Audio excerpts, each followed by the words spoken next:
dolazi do pluralizacije heraldičkih znamenja, dakle službene pluralizacije u smislu da se ovaj stari grb Kraljevstva Hrvatske i Dalmacije s 3 leopardove glave počinje odnositi isključivo na Dalmaciju. Hrvatska dobiva zasebni grb sa šahiranim poljima, dok Slavonija također postaje zaseban politički entitet u odnosu na Hrvatsku i Dalmaciju i ona stječe grbovnicom kralja Vladislava s kunom između dviju rijeka. Međutim, ta kuna između dviju rijeka je zapravo onaj stari lav Arpadovića kojeg smo već upoznali na slavonskim Banovcima i prije na hrvatskim Frizaticima. Naravno, zašto je došlo do te promjene? Vjerojatno s toga što se taj novac koji se u srednjem vijeku plaćao, recimo na području Hrvatske i Dalmacije, plaćao upravo u kunama, odnosno u kunskim kožicama. Kasnije je došlo do njihove zamjene s novcem, dakle sa slavonskim Banovcima, međutim simbolika je ostala ista. Tako da se ta kuna zapravo preslikala na lik na novcu. Vjerojatno, naravno, ljudi tog perioda našim krajima nisu sigurno izgledali kako, to jest sigurno nisu znali kako izgleda lav, pa su jednostavno to preimenovali, to jest taj lik preimenovali u kunu i na posljedku je taj lik zapravo kune, to jest lava, bio primijenjen i na grbu Kraljevine Slavonije u posljednjem desetljeću 15. stoljeća, dakle 1496. godine. Evo, ovdje možete vidjeti schematski tu pluralizaciju.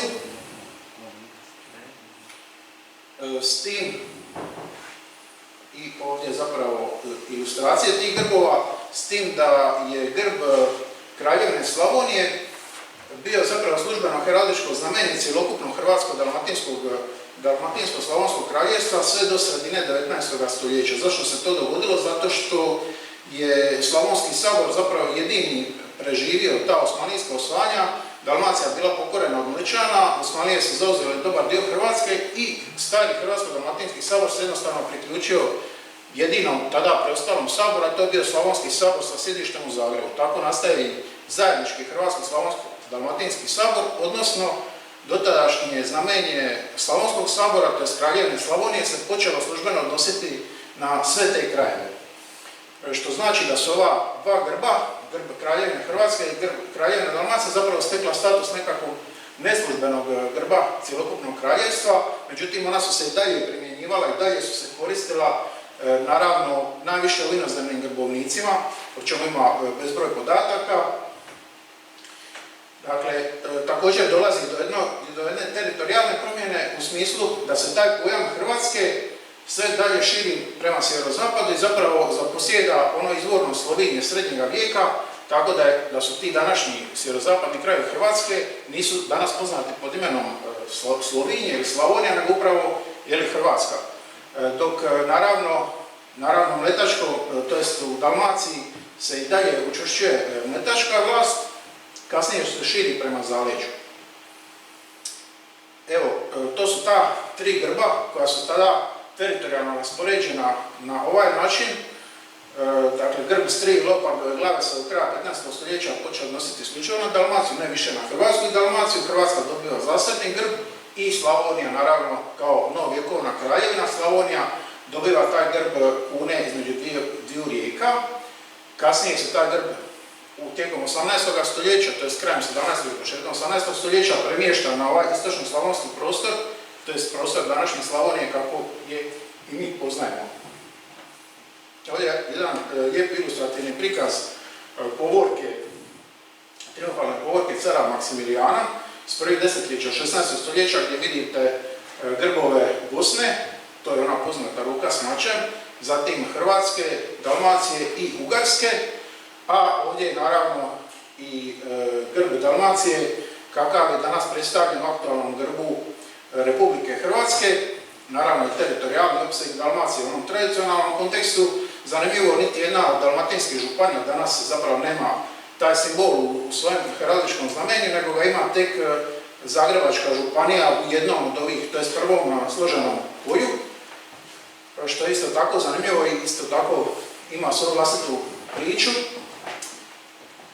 Evo, ovdje možete vidjeti zapravo kako dolazi do formiranja, to je slijeda formiranja šahiranog grba Hrvatske od Krbavske bitke 1493. godine pa sve do Cetingradskog izbora Habsburgovaca kao hrvatskih kraljeva 1527. Zapravo, Hrvatska je u ovom kontekstu osmanlijskih osvajanja bila percipirana kao preziđe kršćanstva, antemorale christianitatis, i hrvatsko konstvo je zapravo na taj način reklamiralo svoja traženja za pomoć u borbi protiv Osmanlija. Prije svega referirajući se na Habsburgovce, su oni doista bili tada najmoćniji europski vladari.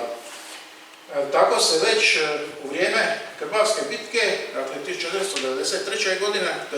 godinu dana kasnije, hrvatsko knjezstvo vraća papi, odnosno caru Maksimilijanu, i predstavlja Hrvatsku kao kulu kršćanstva, dakle, koja se neprestano brani od osmanlijskih osvajanja, i vjerojatno je to našlo odjeka u Maksimilijanovim političkim planovima, i on je tada, vjerojatno dogovor s hrvatskim plemstvom, i konstruirao taj grb Hrvatske, koji zapravo predstavlja to preziđe kršćanstva. Evo, vidite tu kulu koja prelazi na štit, ta se polja heraldičkom redukcijom izravnavaju, dakle, više nema ni cik-cak linija, nego to postaje jedna mreža, i potom dolazi do tog postupka šahiranja gdje se ubacuju različite boje. Vjerojatno je odabir crvene boje zbog toga što je ta crveno-srebrena ili bijela kombinacija zapravo bila dominantna u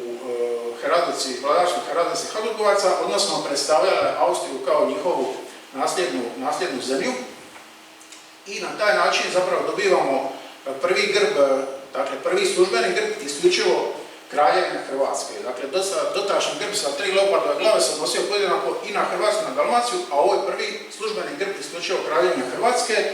Ovdje vidite jedan primjer, jedan zapravo atribuirani grb vjerojatno izmišljenog lika Suzane, Herceginje Hrvatske, u grbovniku Jega Rugena, nastalom oko 1498. godine, a ovdje, dakle, u donjem dijelu vidite taj pečat kraljevstva iz 1527. godine s Cetingradske isprave, i opet rekonstrukcija sa srebreno-crvenim poljima. Dakle, zanimljivo je da recimo grb na ovom pečatu ima zapravo izgled kule, dakle, jedan kvadratni izgled, to je štit tog grba ima kvadratni izgled, za razliku od recimo tradicionalnih grbova koji naravno imaju jajulik, to je štitova koji imaju jajulik izgled. Ovdje sam naveo još nekoliko primjera iz europske heraldičke prakse gdje se vidi kako dolazi do te stilizacije zida iz doista realnog prikaza zida u šahirana polja na ova 3 gornja primjera, u nakit, odnosno štitu grba, a u donjem dijelu je zapravo isto takav prikaz, i to u odnosu na 2 varijante grba obitelji Šubić-Zrinski. Dakle, ovdje vidite kulu ispod tog zida koji je realno prikazan s tim cik-cak linijama, s druge strane je ta ista kula prikazana iznad zida koji je zapravo prikazan u formi šahiranih polja. Dakle, to je meni recimo bio prvi mig da se zapravo kod hrvatskog grba radi o stiliziranom prikazu bedema, odnosno predziđa.